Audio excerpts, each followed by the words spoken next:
Evil doesn't always scream. Sometimes it smiles. It hides in charm, in politeness, in fake concern. The most dangerous people are not the ones who attack you directly. They're the ones who slowly poison your peace while pretending to protect it. They twist your words, drain your energy, and leave you questioning your worth. But there are signs, clear ones, and if you miss them, you risk letting darkness too close. Stay with me until the end, because the final sign is the one almost everyone overlooks, and it's the one that always comes before the damage is done. They drain you without saying a word. Not all evil shouts. Not all danger is obvious. Some of the most damaging people you'll ever meet won't raise their voice. They won't insult you directly. They won't even break your trust in ways you can easily explain. Instead, they drain you. Quietly, skillfully. Without ever touching your skin, they touch your spirit. You don't notice it at first. You excuse the heaviness. You rationalize the confusion. You tell yourself you're overthinking. But you're not. You're feeling something real. The invisible theft of your energy. These people don't walk into your life to connect, they walk in to consume. They don't want your growth, they want your glow. And the second you begin shining a little brighter, thinking a little clearer, standing a little taller, they move in. Not with obvious sabotage, but with subtle shifts. A tone, a look, a pause that makes you question yourself. They'll say all the right words, but leave you feeling all the wrong things. And that's the trick. Their power isn't in what they say. It's in what they make you feel, or more dangerously, what they make you doubt about yourself. You'll leave conversations with them feeling tired, but you won't know why. You feel smaller, but they'll swear they were just joking. You question your own perceptions, but they'll say you're being sensitive. These people are not just draining your energy, they're rearranging your self-trust, rewiring your nervous system, not by accident, but by design. And if you keep them close, over time you'll start to notice. You no longer speak with clarity. You no longer move with certainty. You no longer laugh with the same freedom. Because their presence has created a distortion field around you, and in that distortion, your soul slowly dims. This is not love. This is not connection. This is energetic possession. And the only way to recognize it is to stop focusing on their words and start tuning into your own body. Because your body knows before your mind does. Your breath tightens. Your stomach turns. Your spirit shrinks. That is truth. That is your warning system. That is the ancient intelligence inside you saying, this person does not feed you, they feed on you. But most people ignore it. They stay. They explain. They try to love harder, and in doing so, they continue handing over pieces of themselves to someone who will never be full, because their hunger is spiritual. It's endless. They don't just want your time. They want your focus. They want your light. They want your doubt, because your doubt is their access point. And once they have it, they don't need to scream. They just sit, right there in your energy, until your silence becomes confusion. Your kindness becomes exhaustion, and your identity becomes dependent on their approval. You must learn to exit energy like this immediately. No debate, no explanation. You do not owe closure to someone who is never honest with their presence. You don't need a reason that makes sense to them. You need clarity that makes sense to you. And clarity doesn't always come from logic. It comes from sensation, from intuition, from the undeniable truth of how you feel after being around someone. If you feel lighter, clearer, stronger, they are aligned. If you feel smaller, confused, drained, they are dangerous. So trust the feeling. Leave the table where your soul isn't fed. Walk out of rooms that cost you more than they give. Detach from connections that rewrite your identity just to keep your attention. You are not here to be consumed. You are not here to be doubted into submission. You are here to build, to breathe, to expand. And no real connection will ever make you question your right to do exactly that. They drain you without saying a word. Not all harm is loud. Not all destruction comes with a warning. Some of the most damaging people in your life won't scream, won't insult, won't raise a hand. They'll sit across from you with a smile, speak softly, nod at the right moments, and still leave you feeling empty. Not because of what they said, but because of what they took. These are not people who connect. They're people who consume. You won't see it in their language. You'll feel it in your nervous system. You leave the conversation feeling like you need to explain yourself, but you're not sure why. Like you've done something wrong, but nothing was actually said.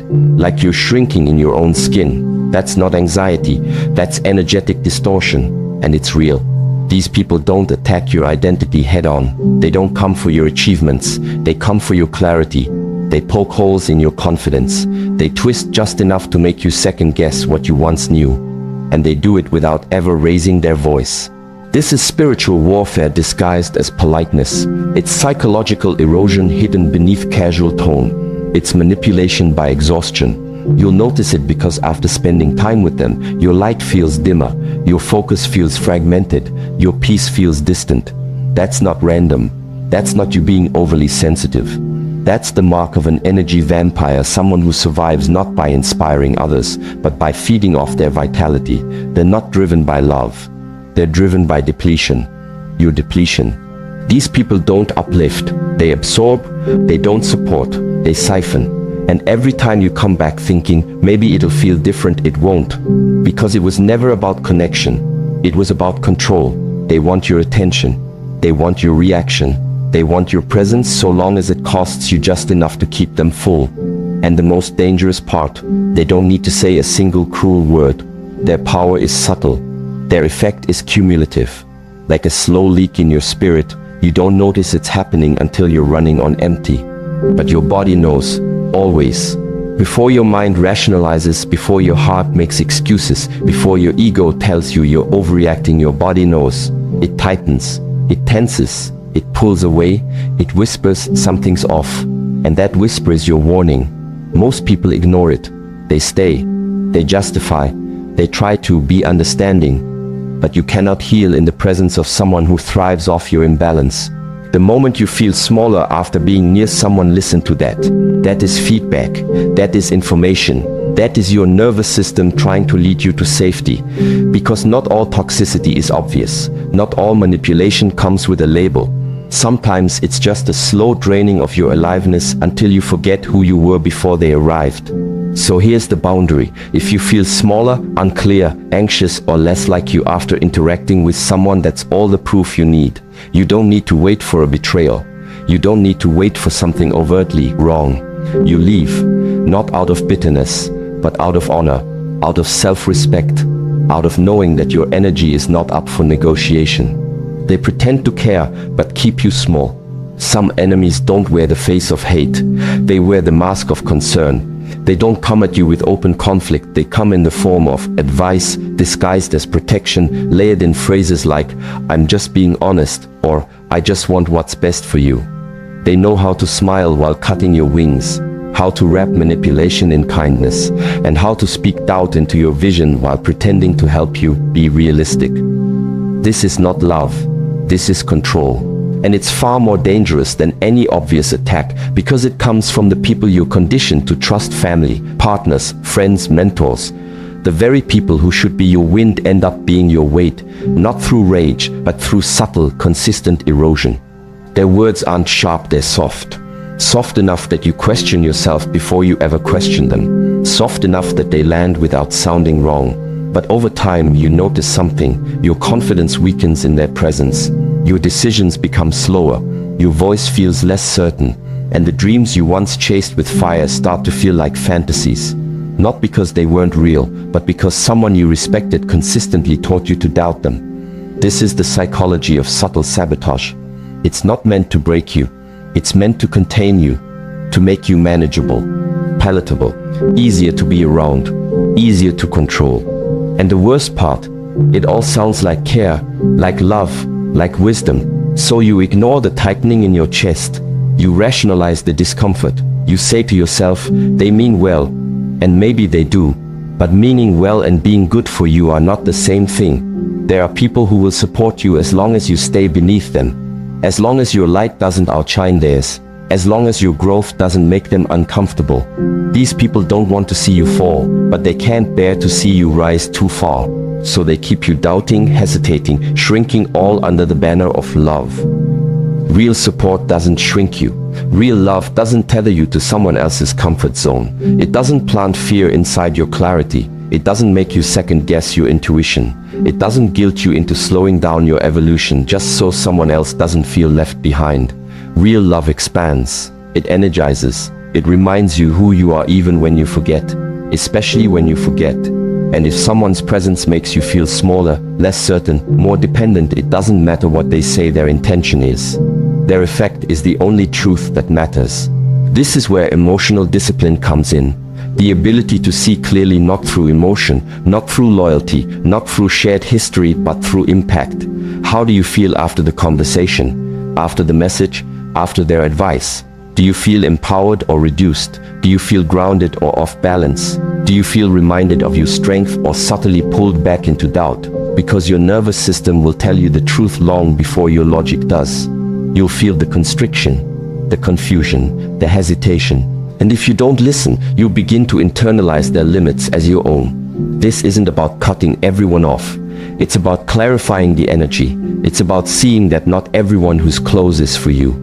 It's about setting boundaries so firm that even a soft attack cannot enter.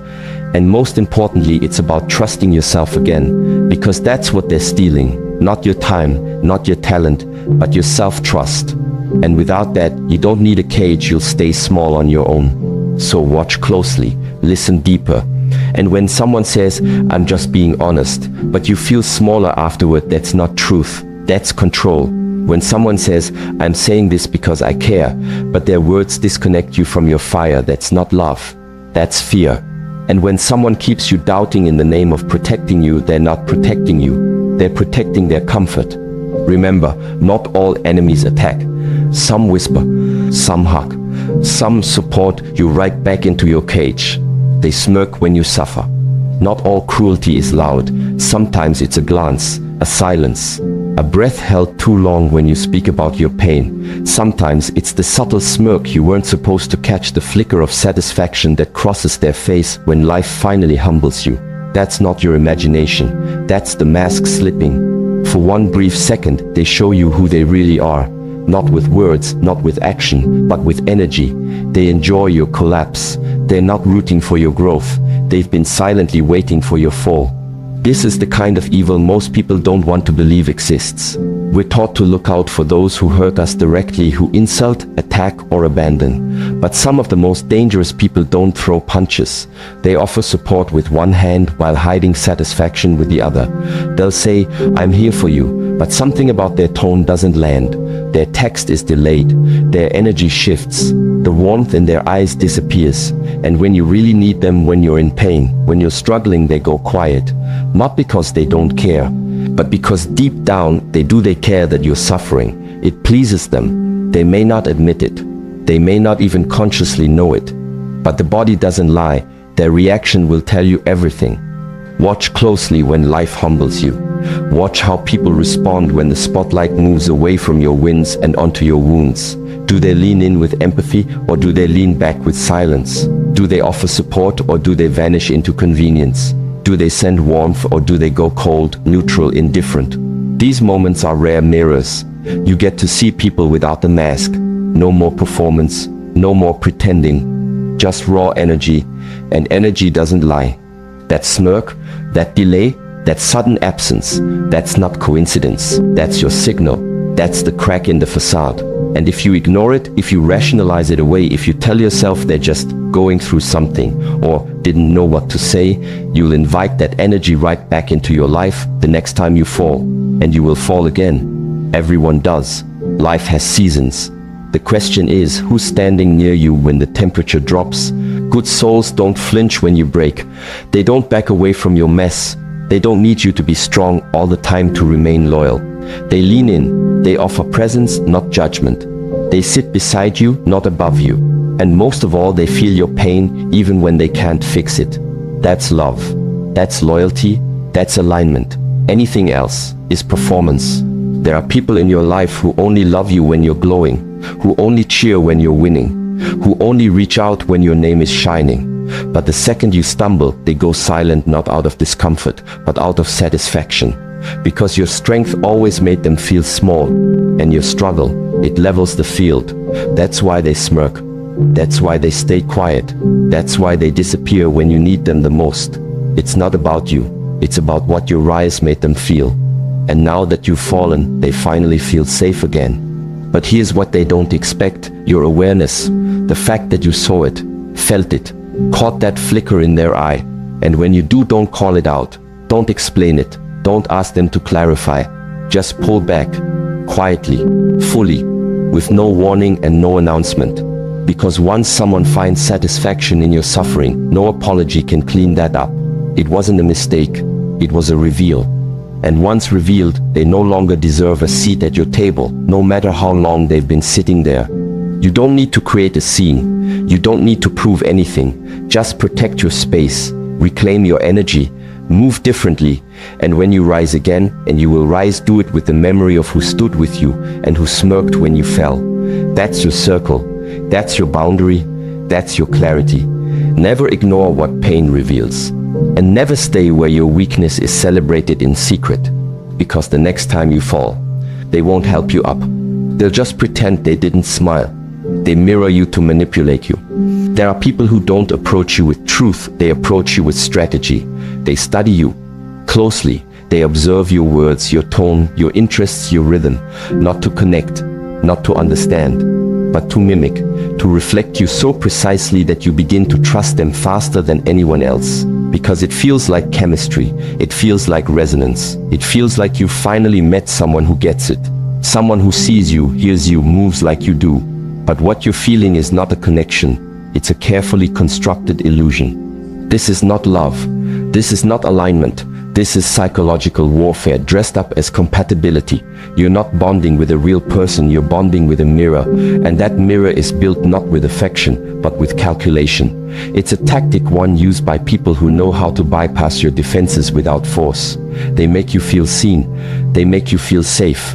They adopt your values, echo your beliefs, match your language because that is how they gain access. Imitation is their mask. Familiarity is their weapon. And once you let them in, they no longer need to pretend. That's when the shift happens. You start noticing things that feel off. Their empathy fades, their tone changes. Their opinions suddenly contradict the values they claim to share. Their responses become colder. The mirroring stops. And you're left confused not because they changed, but because you were never seeing them to begin with. You were seeing yourself reflected back by someone who only ever wanted entry, not intimacy. They weren't learning who you were. They were gathering data. And once they had enough, they turned. The damage here isn't just emotional. It's spiritual.